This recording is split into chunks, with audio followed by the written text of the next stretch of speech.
Hey, I'm Jen. In life, I've learned that adversity is a stranger to no one.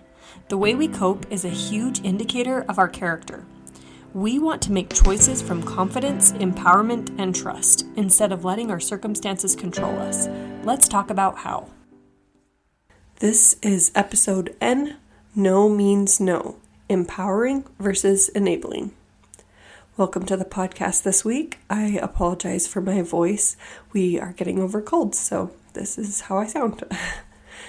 Let's jump right into Name the Emotion.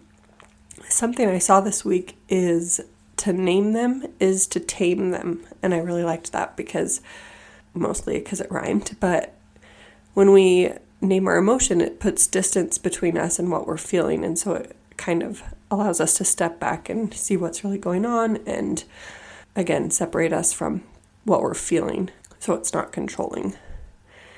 And then I was thinking about positive emotions. Well, why is it helpful to name those? It increases our emotional awareness and it helps us know what we want or what we don't want.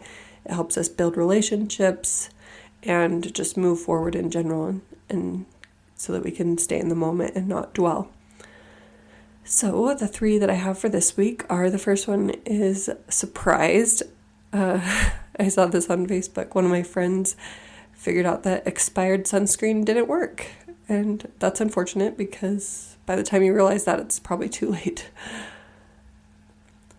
The next one is amused. And this was my emotion. I went to a baby shower last week and opening gifts took a while just because of the number of people that were there and because the woman opening the presents was just so gracious and kind and thorough, and it was so sweet to watch. But my friend and I just had a great old time in the back commenting on what baby things we like or needed or what frustrated us. For example, baby sleepwear with snaps. Zippers all the way, especially for nighttime because you're up at 2 a.m. trying to change a diaper and you're trying to align these snaps and it's not working. So, yeah.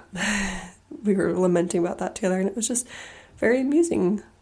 A gift was also opened that was a stuffed animal of the Pout Pout fish, and she and I turned to each other and recognized it right away before she even pulled out the book that went along with it.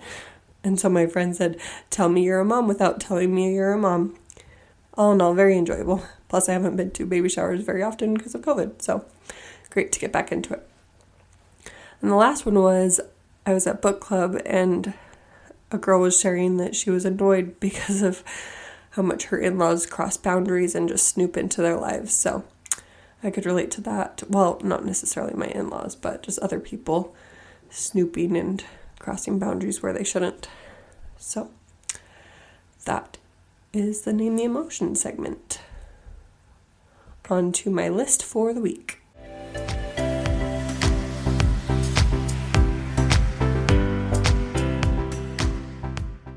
My list is short and sweet. It's just my top 3 favorite meals. Number 1 is potato soup, or really anything to do with potatoes. Number 2 is homemade crepes. Love making those. And number 3 is homemade chicken cordon bleu. It's a lot easier than it sounds and so delicious.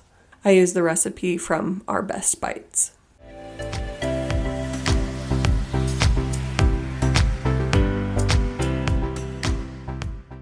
Okay, so the topic for this week is No Means No and empowering versus enabling, and this has to do with children and just being an example and holding them accountable and things like that.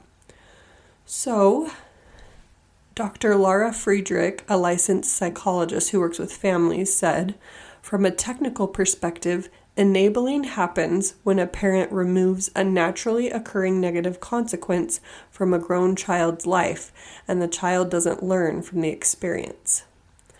So I'm sure you've all heard of helicopter moms or parents that are just trying to shield their child from every adverse experience, and this doesn't end up well. It seems great and fine in the moment, and I know it's hard to watch your children suffer or experience pain, but really you're not doing them a favor by saving them from all those little things.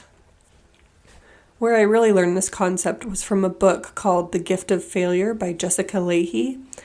And if you're looking for a parenting book, or even if you're not, this is a really good one because she just goes through how to let your kids fail so that they can learn from that and grow.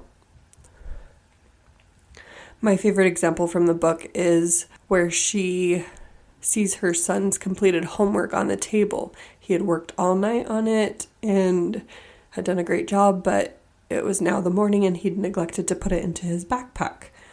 She hum-hawed about, should I go to the school? Should I take it to him? I have to go to the school anyway for some other reason. And she got to the conclusion that no, she wasn't going to take it to him. She was going to see what happened and let him experience the consequences so that he would learn from it.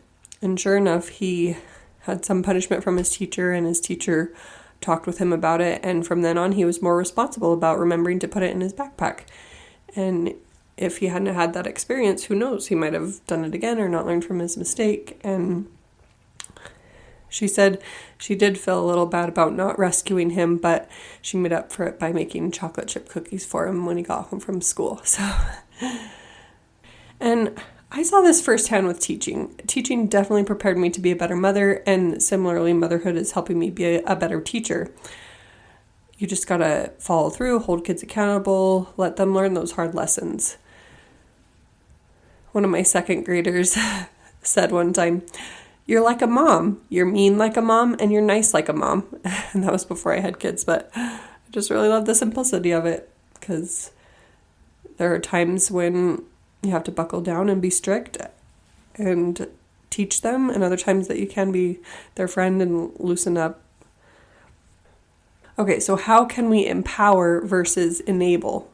First is we need to meet children where they are with their interests. We need to listen. It will be a lot more meaningful if it's coming from them and what they are into. The next one kind of goes along with that. It's we need to not impose our will on their learning.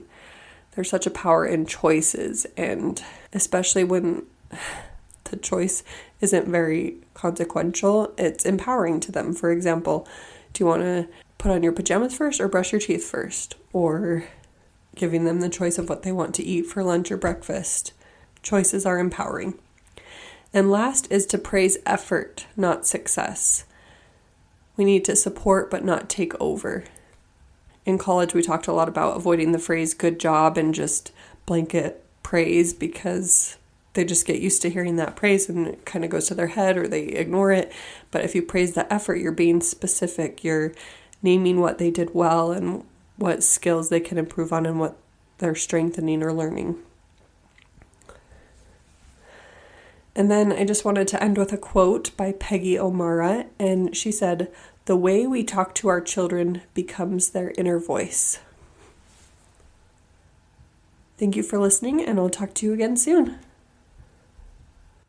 Thank you for joining me on the podcast today. You can find me on Instagram at AIsForAdversity or email me at jenbanks16@gmail.com. I'd love to hear from you.